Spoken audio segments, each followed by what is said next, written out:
Hello, everyone.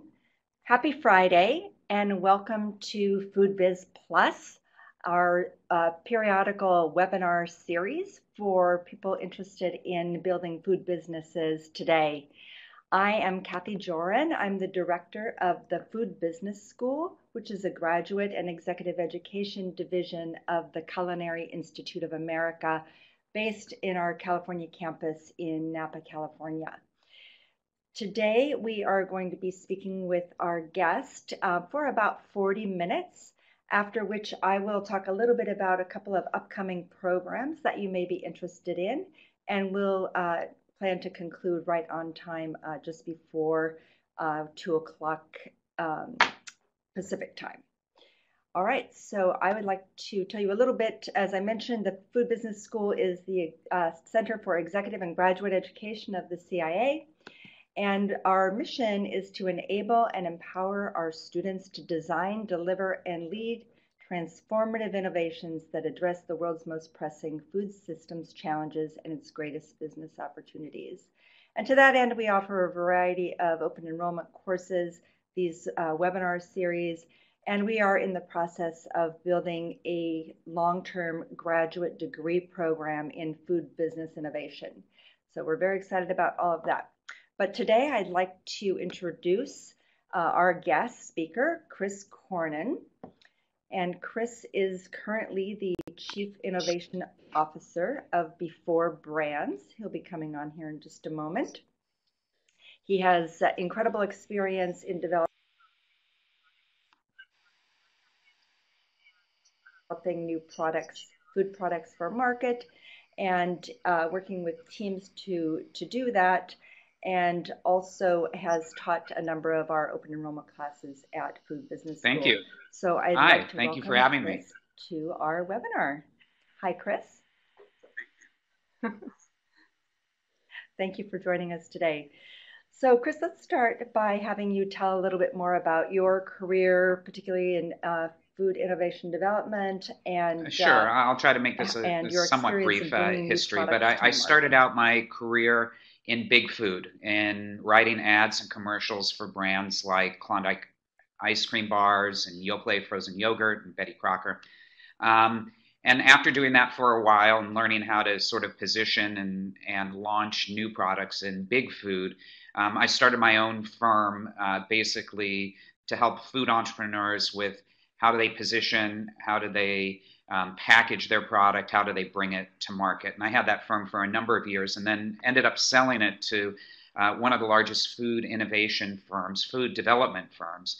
And at that point, we came up with this idea that you really need holistically to develop not only your food alongside your brand, but your brand alongside your food, and they need to inform each other. And that kind of became a pivotal shift for me, and also coaching first-time food entrepreneurs or even re-coaching people who've been doing this for years and years and years. Then I took a quick detour into reality TV and was for a year on a show called Supermarket Superstar, in which we helped food entrepreneurs bring their foods to market. And then I ended up going back to the startup world. I actually was done advising companies, and I wanted to actually develop new brands and new companies that really made a difference and addressed, as you said, some of those big issues. So I joined a company called Revolution Foods as their chief innovation officer, disrupting the K-12 food ecosystem and food service. And right now, I'm with a very exciting company that I joined about a year and a half ago, and we're actually launching this week, which addresses another big food challenge, and that's food allergies. And we've come up with a product that basically is going to help address the food allergy epidemic, so kids moving forward will have food freedom forever and be able to hopefully not have to deal with things like a peanut table at school or carrying an EpiPen. And those are kind of the sort of disruptive big ideas that I love working on and am currently working on.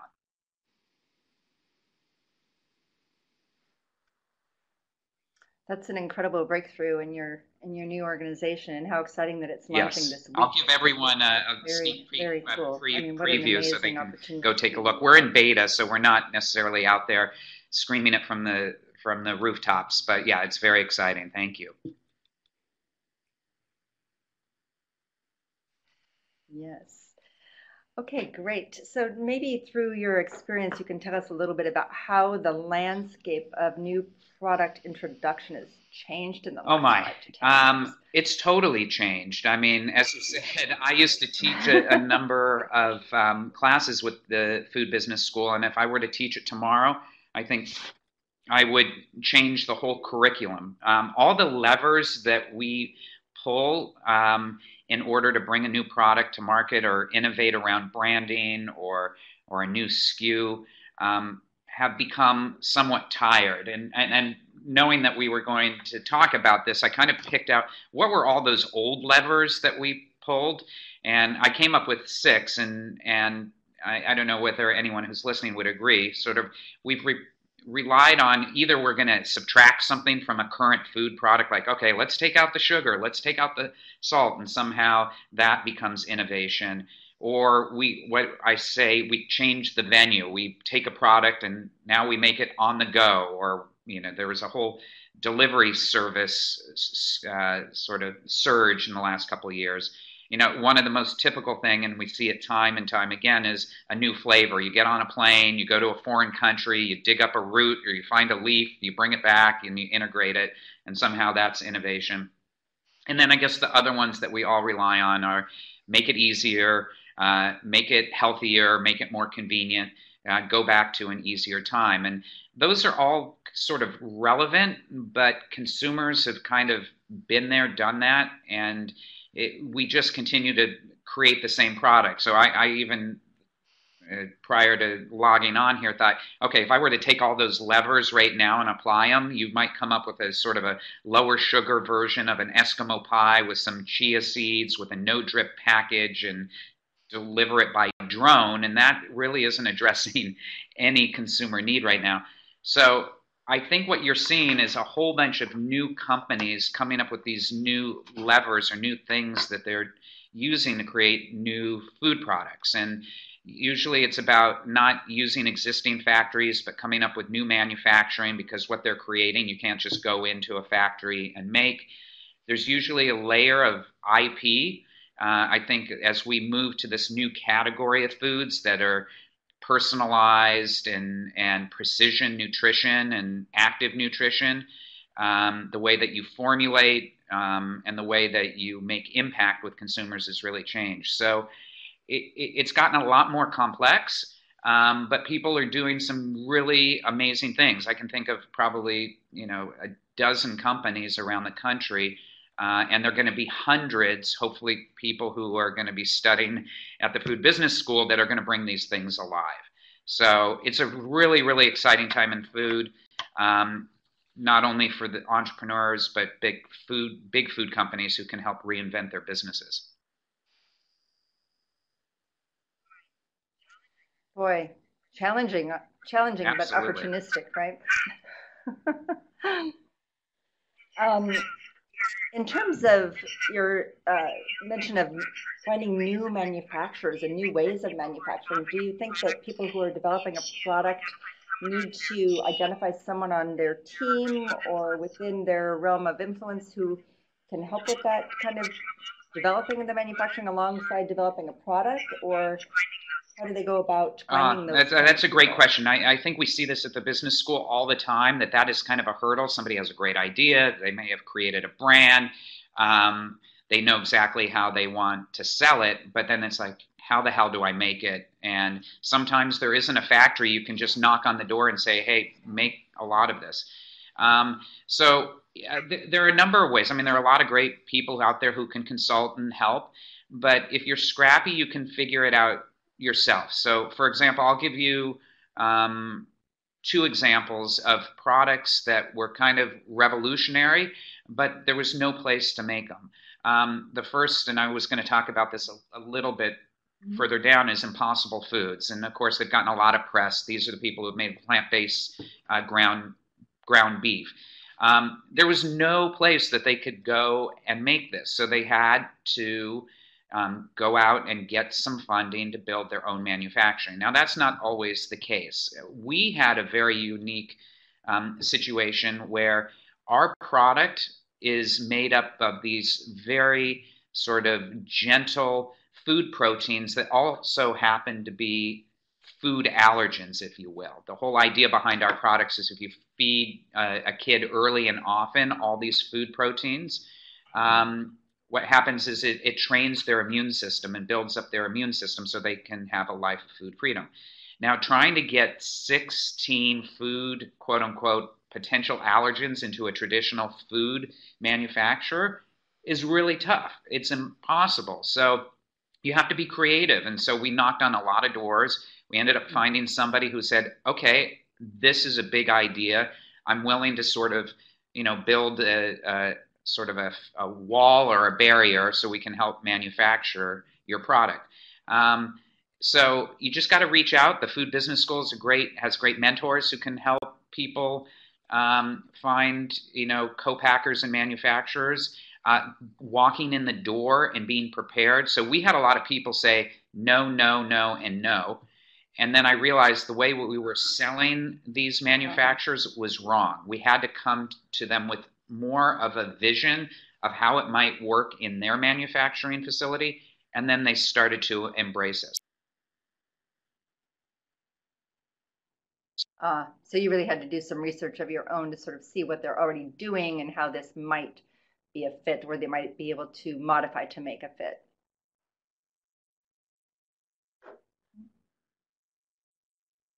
We're frozen a little bit there.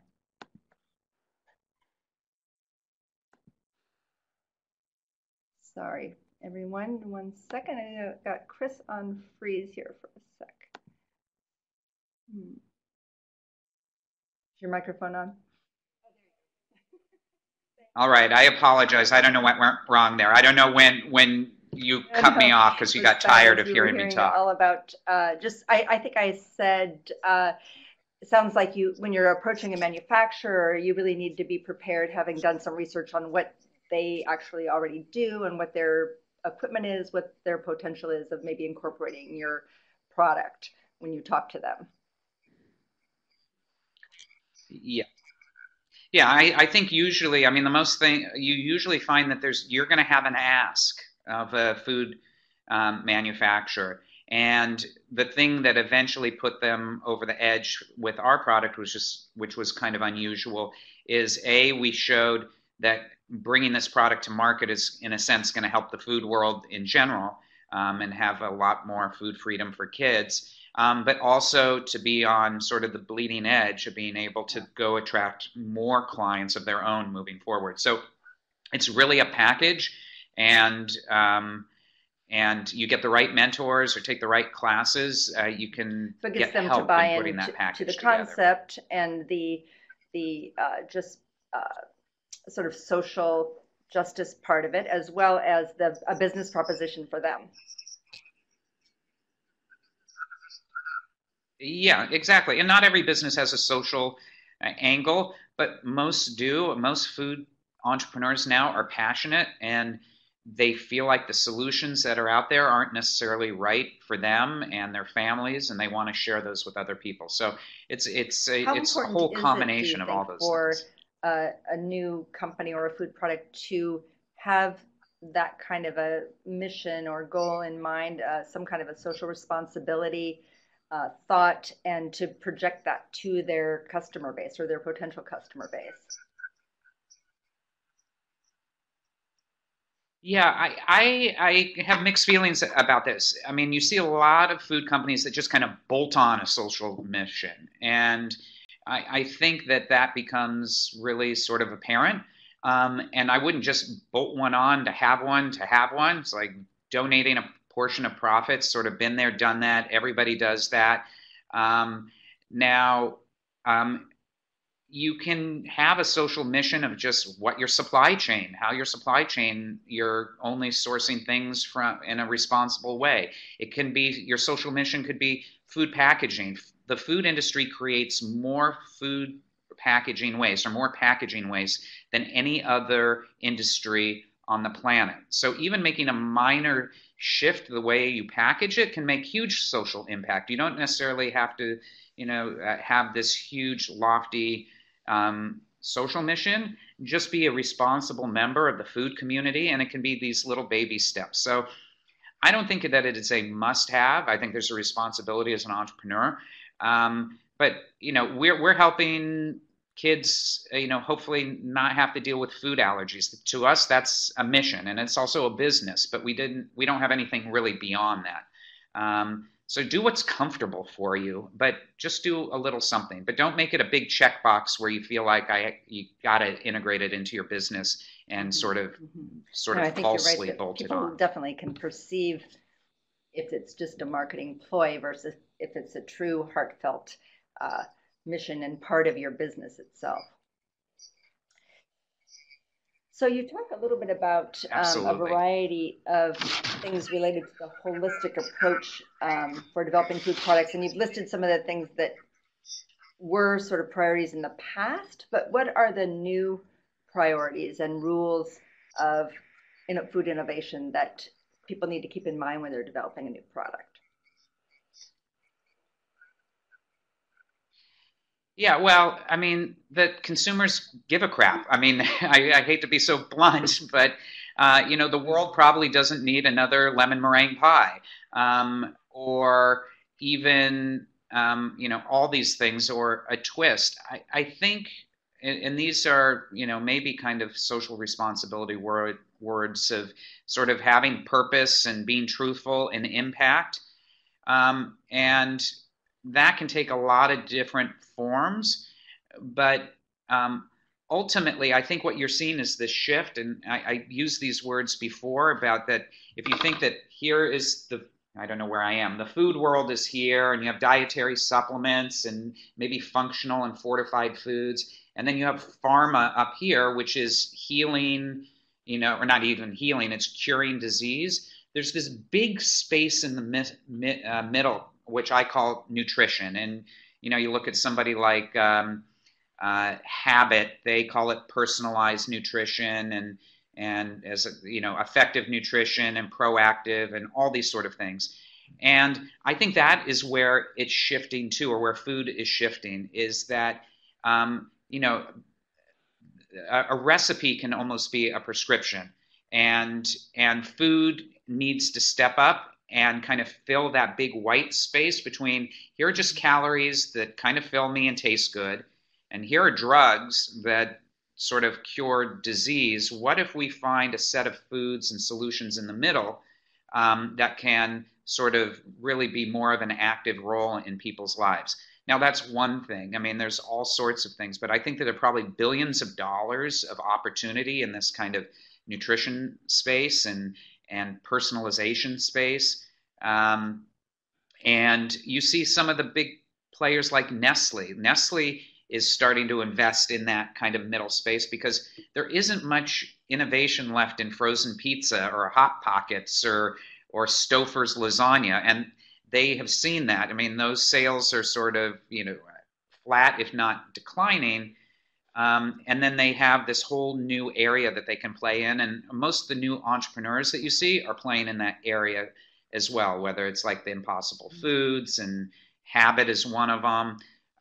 Some of them have sort of real science and sort of interesting propositions. Some of it is, just like always, they're kind of falsehoods. But it's going to be a great next 5 to 10 years of people staking out a claim there and coming up with great new products. How important do you think it is to consider the sort of movement towards more plant-based foods in general versus and reducing our consumption of animal proteins? Yeah, well, I'm sure you've seen the headlines. I mean, they just said it was 8% sales increase in plant-based food products this year. So obviously they're getting some traction. I'm a huge fan of plant-based proteins and plant-based food products. That's not to say that I don't think that there's a role for traditional sort of ways and conventional foods. And I think that there are people who are going to just, address those issues without just discarding sort of the way that we have been living and eating. And so it's just going to become part of the ecosystem of foods and the way that we shop. And there might be some pull and give and take. I don't think you will see the hamburger as we know it die in our lifetime. But there's some real progress. To me, the real progress is just the impact on the environment. And somebody like Tim Brown at Impossible Foods, he started it not because he loved hamburgers or wanted to do ground beef. He did it because he felt like sort of raising cattle was ruining the planet on a lot of different levels. So I think it's very exciting. It's one piece of the puzzle. And, for people who are doing that work, I applaud them. And for everybody else who wants to take a different angle, that's great too. These kinds of movements not only bring in those foods themselves, but like you're saying, they bring top of mind to both innovators and consumers the other issues that are associated with that, environmental issues, animal welfare issues, and those kind of things, which, even if we aren't making a drastic change, which we probably wouldn't, things change gradually and slowly, but at least we keep those other things in mind and make changes in multiple areas that are beneficial to all of us and our planet. Yeah, and I think that's a great point. I think I just reiterate that being a food entrepreneur doesn't mean you're going to come up with a new product that sits on supermarket shelves. There are a lot of different ways to be a food entrepreneur. I mean, everything from the way that things are grown, whether it's vertical farming or, to supply chain, to packaging. To me, that's food entrepreneurship. I know we talk a lot about creating something that you put in your mouth and eat and delight consumers and a package around it. But some of the really remarkable food innovators are doing things all over the landscape of the food.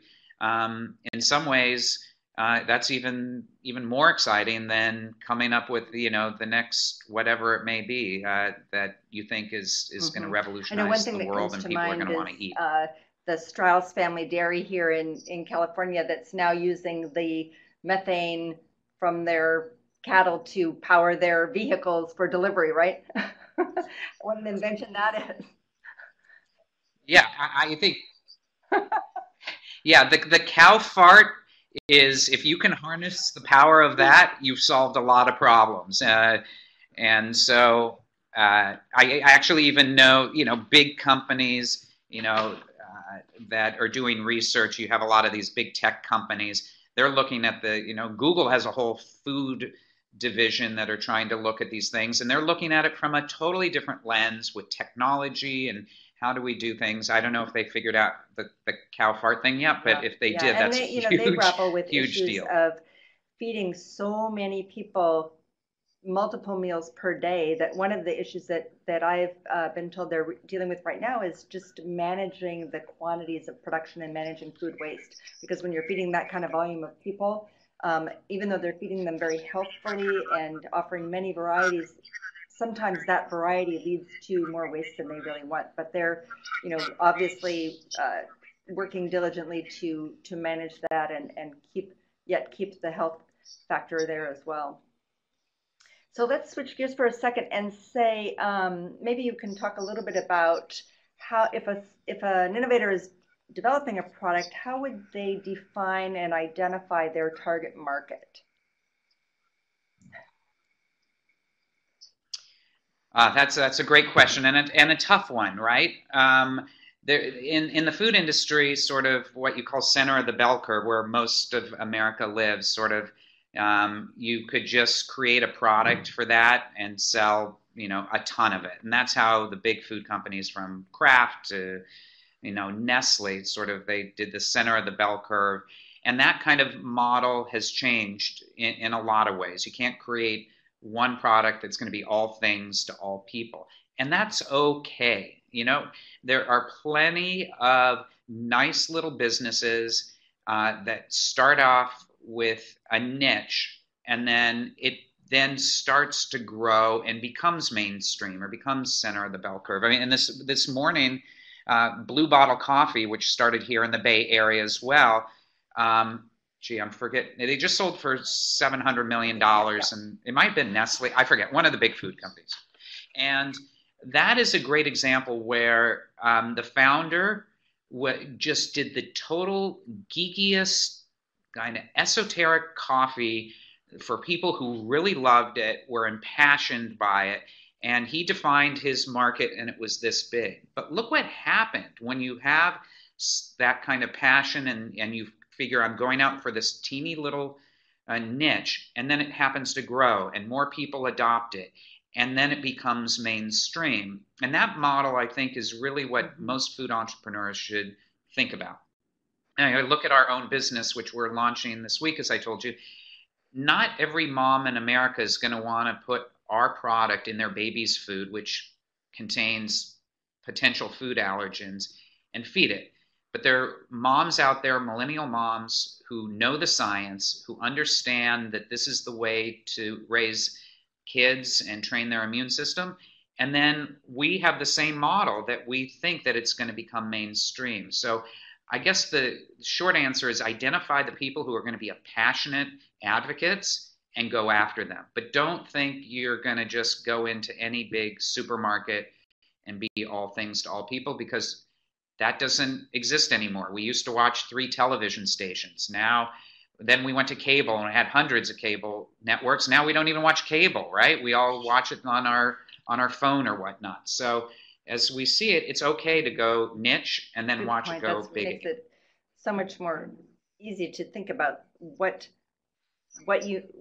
your target market might be, who the person interested in your product might be, and maybe makes market research a little bit easier if you're looking for a smaller niche market than a gigantic broad spectrum.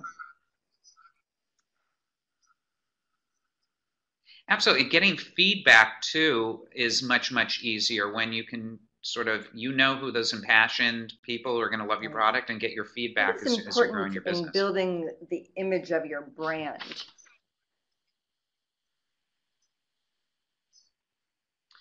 You know, it's really interesting when you gave me sort of some of the topics, I circled the word image, and I kind of wanted to make a point on this, is that it's sort of that question, almost you want to say, what is the most important in building a brand image, is to get rid of the word image, because image almost feels like something that you create in an artificial way. And so I think the most important thing in building the brand is that purpose. And that the word purpose can go a lot of different ways. It can go to the purpose towards the consumer, the purpose towards what you're trying to solve, the purpose of where it fits in the food environment and why it's useful. And so I think building the brand is not about image. It's sort of the most important thing is don't build an image, build a brand that is based on a foundation of your purpose and being truthful, and figuring out where your product or your service resonates with consumers. Thank you. Let's talk a little bit. Well, first of all, one question from one of our participants here is asking, how do you handle the fast-moving trends? Okay, I'm glad whoever asked that, because I gave a speech in Palm Springs on a couple days ago. If you're following a consumer trend,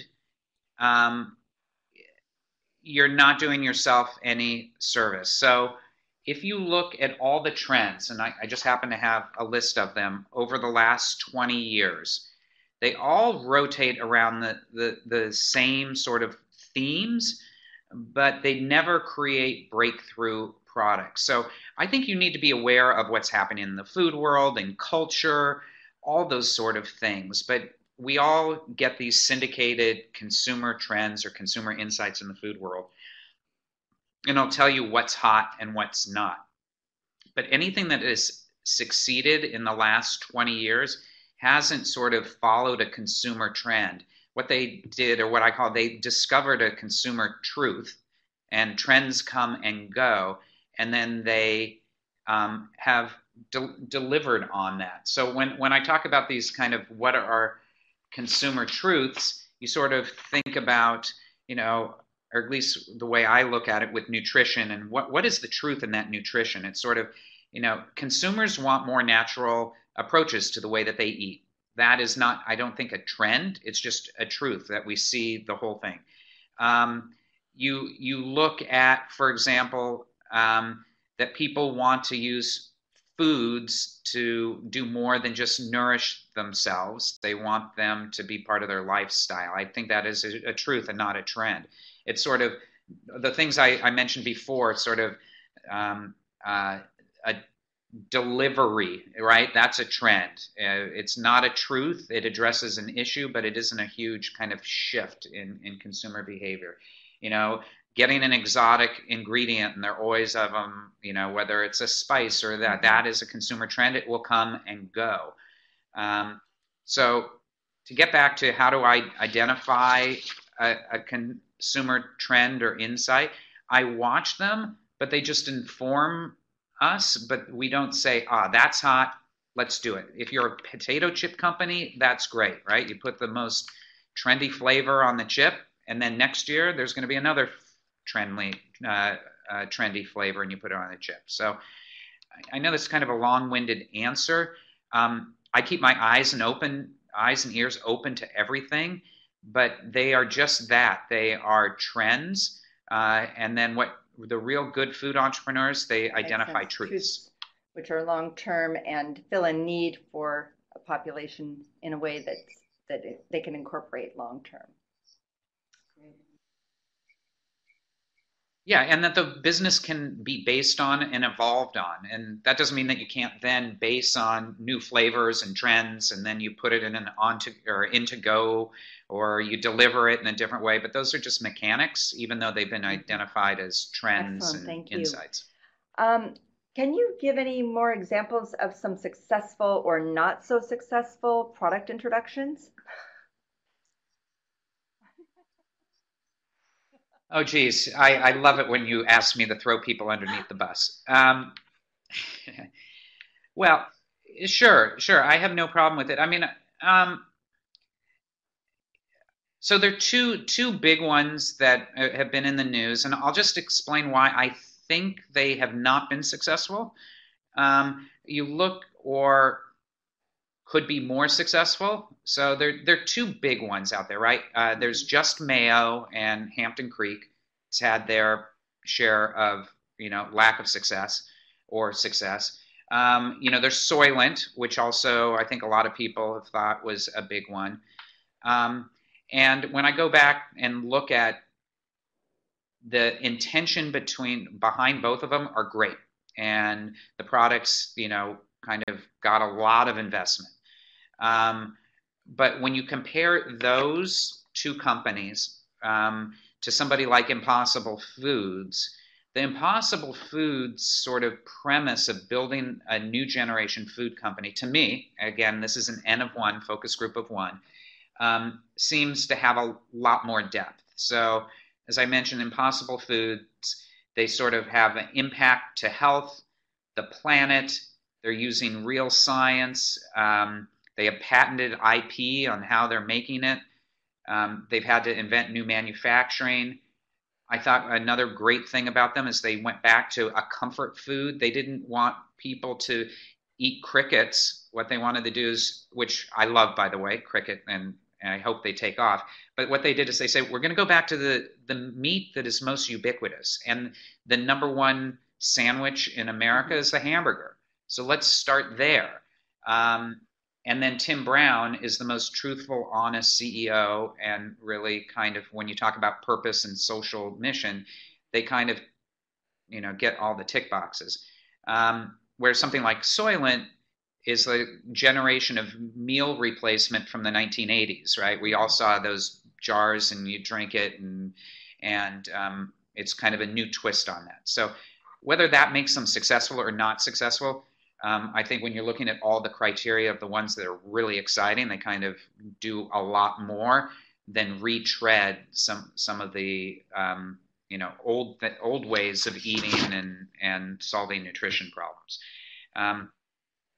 And then the other thing I would just say there is just getting people's opinions early on makes successful, but following your gut.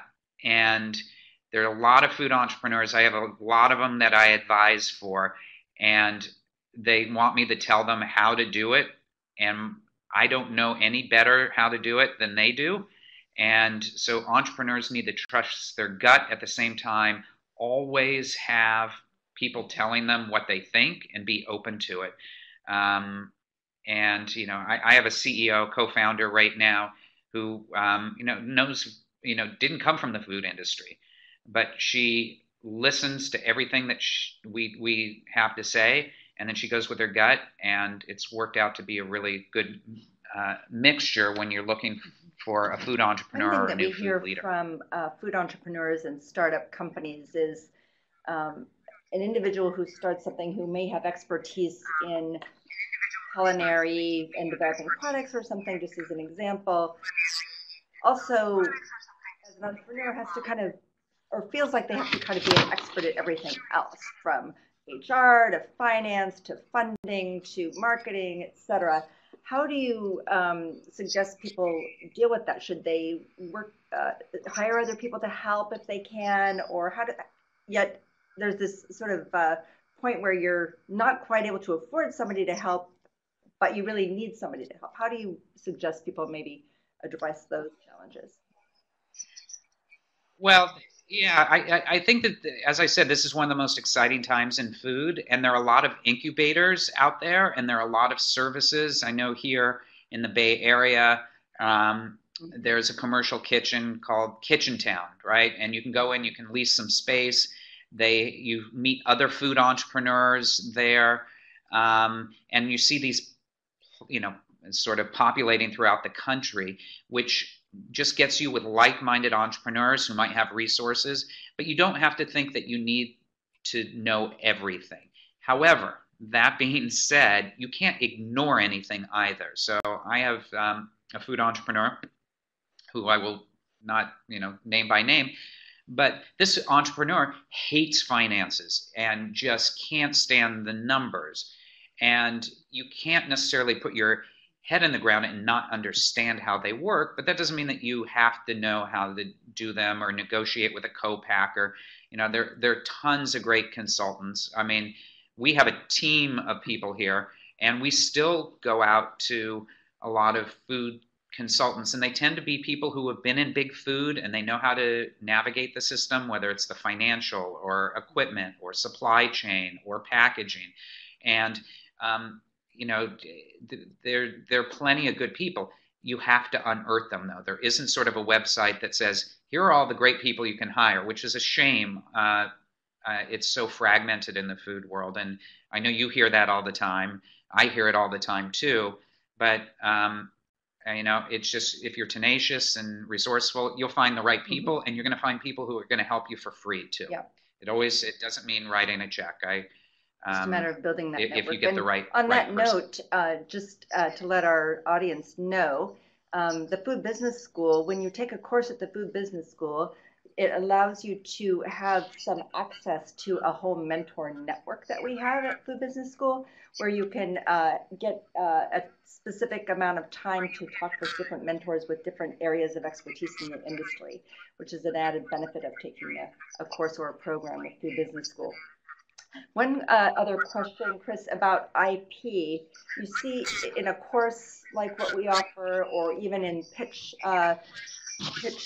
sessions, pitch programs, how is one supposed to protect their IP when they're developing a new product, when they're actually out in front of a lot of people, or consulting with different people about how to make it better and how to move along with the development?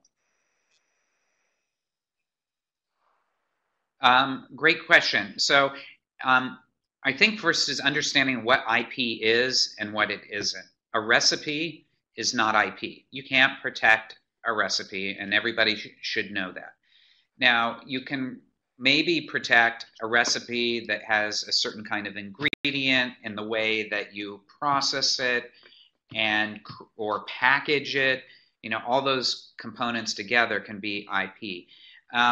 And it depends on what your product is. There's certain food products there's going to be no IP, but maybe your brand and your trademark, and so that is, you know, some of the IP. But if you look at all the food companies that have sort of grown and been purchased, some of them had to have IP. Some of them have just built such great brands and followings, or that they were first to market, and therefore it wasn't important that they had the IP because they had all these fast followers. I think a great example of that is Plum Organics, and I know Neil Grimmer's a big fan of the food business school and now has this new great company called Habit, but he just merely was first to put baby food in pouches and organic baby food. He didn't own the IP on the little screw top. He didn't own the IP on organics,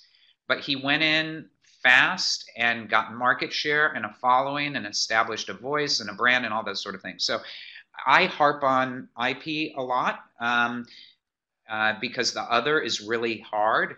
But how do you protect your IP is you file it. All I will say is people are really paranoid. People are paranoid in general. It's very rare that people steal ideas in food. I haven't seen it. So, you know, the people say, oh, get a non-disclosure and this and that and the other. And chances are whoever does it first, best, fastest, and it resonates is going to win. And you build an IP moat around you.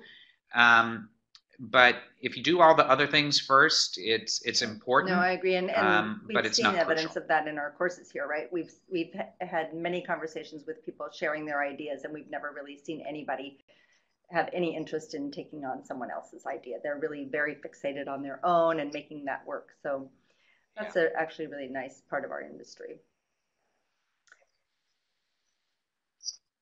Yeah, it is. And the fact of the matter is, if you're doing something kind of unique and hard, people want to steal easy ideas.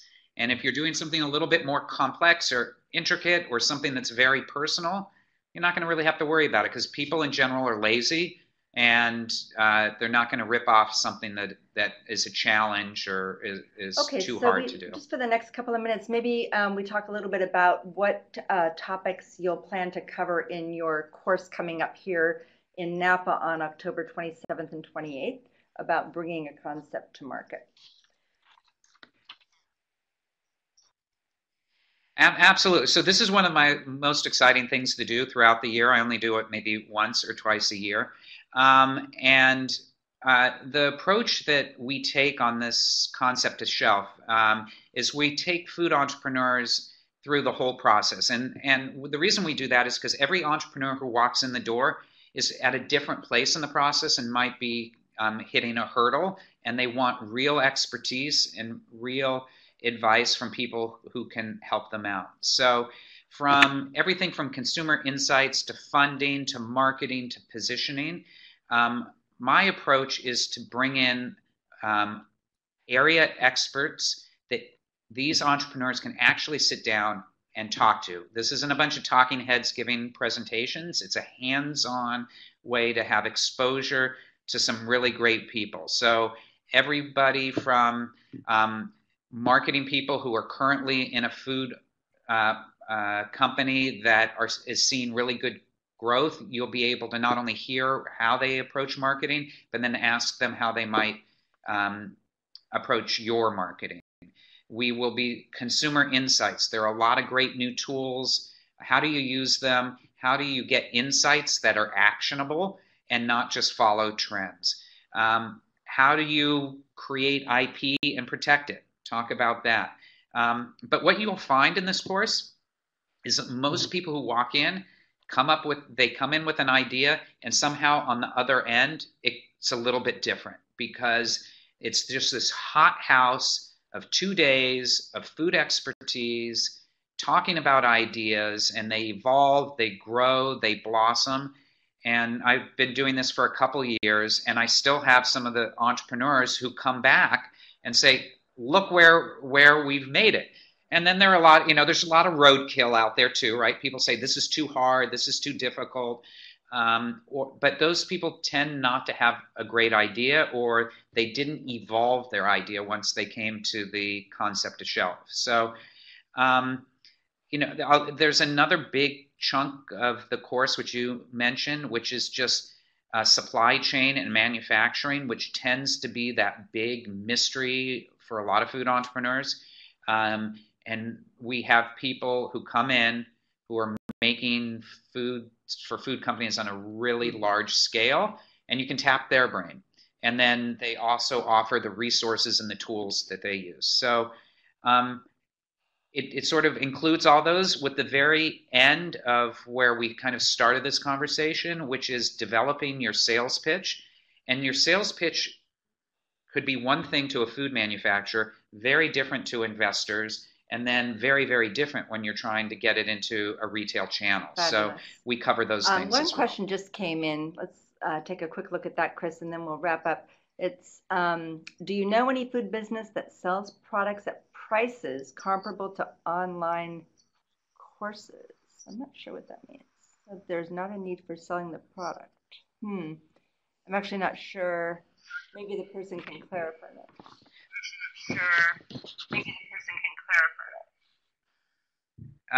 I mean, the one thing I don't know. I mean, the idea. Well, I don't know exactly what the question is, but I will make a point that there are a lot of food companies now that are starting on e-commerce, and they're avoiding the whole traditional channels.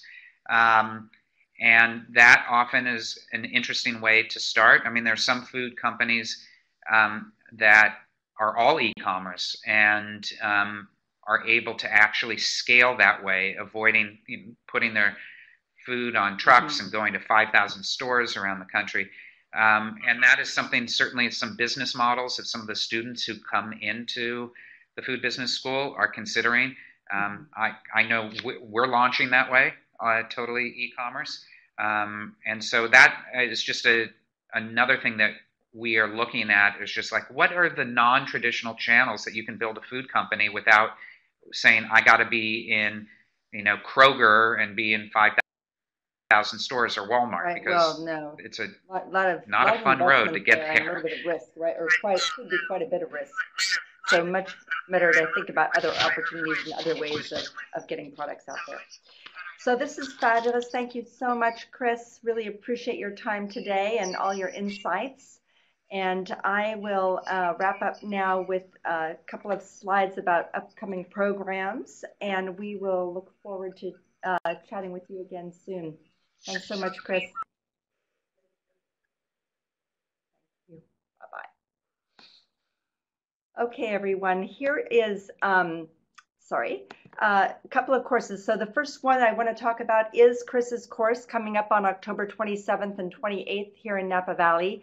He mentioned the topics that will be addressed, a variety of topics, and with multiple guest speakers that are experts on each of those topics. And those experts can answer questions and thereby be customizing what they're talking about to the participants in the program.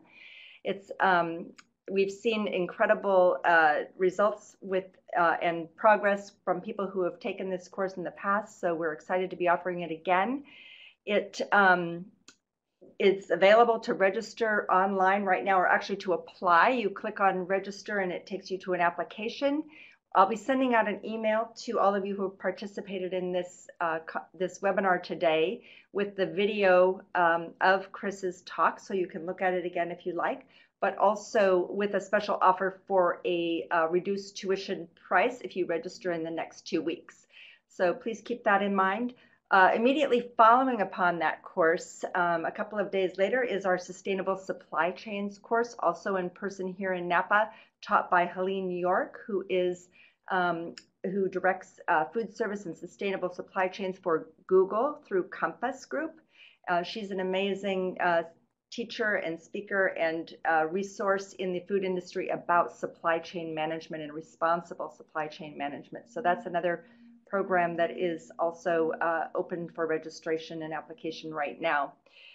Finally, we have a course called Ethical Leadership in Food Business, and this is what we think is a critical course. It will be one of our core courses in our new graduate degree program because it trains leaders in the food industry to think about leading in an ethical way and how to deal with all the challenges of running a business and particularly a food business in an ethical way. How to, including human resources, including food production, including dealing with challenges and problems that come up in food industries.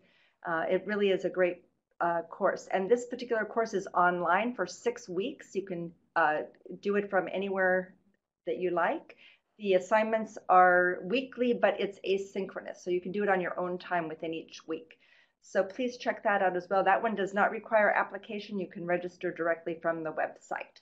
So website, foodbusinessschool.org to take a look at more of these programs. Bob Johnson, who's teaching ethical leadership, is also conducting one of these free webinars next Wednesday. And the details of that and the sign up for this free webinar are also on the website. So please check it out.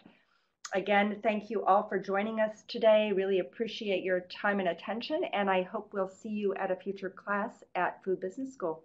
Thank you so much and have a great weekend.